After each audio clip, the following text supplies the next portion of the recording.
The time has come for me to leave the chair. The House will resume at 7:30. Part 1. Once again, the question is that Part 1 stand part. I call Helen White. Madam Chair, I've got some questions about some of the parts of the proposal which seem to go utterly against the intentions of something like the ACT Party. My understanding is that in that party there is a value given to a freedom to contract, and yet here we seem to have a whole lot of agreements that have been settled by people, and they have gone through a process that would have been really expensive and would have taken a lot of effort, and it would have been something that workers would have relied upon, and we're talking about people who can't necessarily afford a great deal because the nature of the problem is that they've been underpaid, and they've done all that work.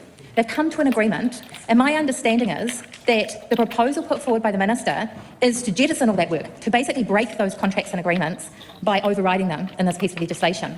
And my understanding is also that the Minister proposes to go on and say, in these agreements that you make in the future, you will not be able to put a clause in the agreement which says, we'll settle this now, but we'll review it as time goes on, so you never fall behind again. Now that to me seems like the most sensible thing you could possibly do as an employer. A good faith employer says, we're not going to let this happen to half or more of our workforce again. Never again. Because actually people not being paid a decent amount is hurting them and it's unjust. And we are not that kind of employer.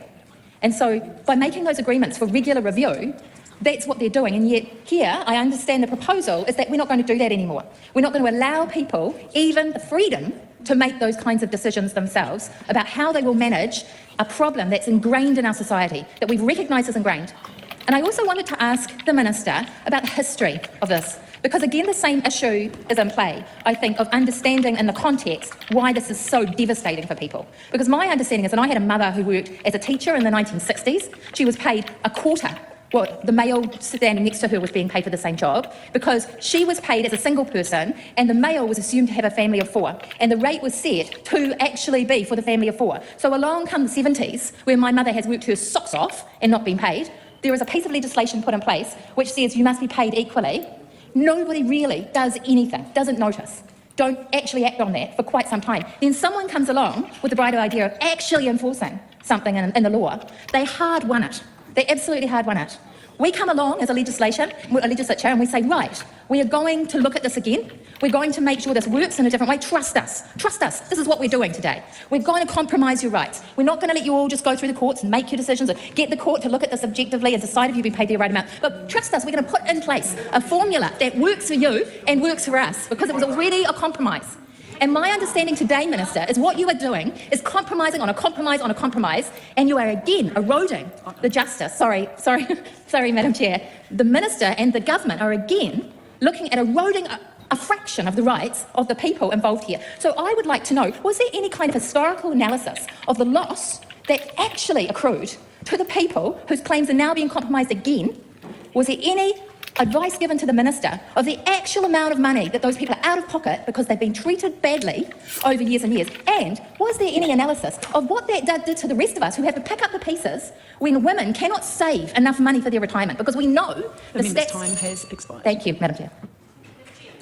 I call the Honourable Tinetti. Thank you, Madam Chair. Madam Chair, just before the dinner break, and I'm sure that you know this, but I just want to remind people that I'd asked the Minister a question around Clause 4 and around the advice that was given, and that led to the 70%.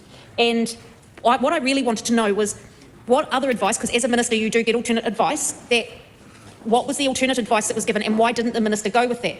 And the reason that I bring this back up is because we didn't get an answer to that, but because we have no idea what advice was given to the Minister, I have actually written an amendment paper to Clause 4 in my name that goes back to the 60%, because when we had that 60% threshold, we were getting successful and getting it through successful pay equity claims, which tells me, in the absence of knowing the advice that the Minister saw, that things were working in this space and are working, and it just ranks of ill wins, really, that the Minister has changed this purely to, and I want to be convinced here otherwise, has been changed purely as a cost-saving measure, particularly when I see the comments that have been made today in the media, and I would think quite unfortunate comments on behalf of the Minister, saying that this was all about saving billions of dollars.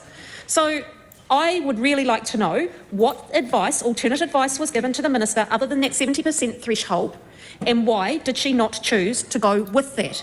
So, as I said, in the absence of that, I think that we should be staying with the 60% because we know that it has been successful to date. We know that we have seen successful claims go through. And I think, Madam Chair, that when you look at successful claims of support staff in schools, of science technicians in schools, all of those successful claims that came through, that we saw a change in those workforces. We saw that predominant workforce, female workforce, change for the better because of those successful pay equity claims. My concern is that raising to the 70% makes it much, much more difficult. And I can't remember the place. Where was the place that the minister had said? In Canada. Manitoba, that's right. All we've been told is that they have it in Manitoba, in Canada. And I just don't think that's a strong enough case for the 70%. So please, I really do want an answer as to why we haven't stuck with the 60% or other alternate percentages that the minister would have got from her officials. I call Lawrence. We'll do it mid-show. We'll do it mid-interruption because Brooke's banking the questions. How do you think the questions have gone so far? And would you like to give any preemptive answers of what you'd like Brooke to say?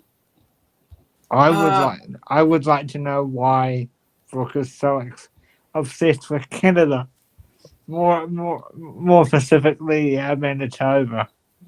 I don't know, but Manitoba, I mean, I didn't even know that was a province until this bill. Thank you, bro. I learned something. Yeah, okay. Probably if I looked at it on the map, I probably would sit there and find out about it, but you know. Oh, God, do you want to really know what I would say to Brooke if I was in that room? Or if you're going to answer the questions if you're Brooke, how would you answer them? Oh, I don't know what the fuck I'm doing. That's how I'd answer it if I was Brooke. I don't care. How else would I answer it? I have a low standard of evidence. If it fits my bias, I like it, and I will go forward with it. I don't care about regulatory impact statements or anything like that. I'm going to leave that to other women to bring evidence to the table to support their own claims. I don't have to do that because I'm in power. And I'll be honest with you. I did know there was a city in Canada called Winnipeg. The other thing I'd like to know one of these days is, I would like to know how all those people got off work to go run down to the Parliament to protest.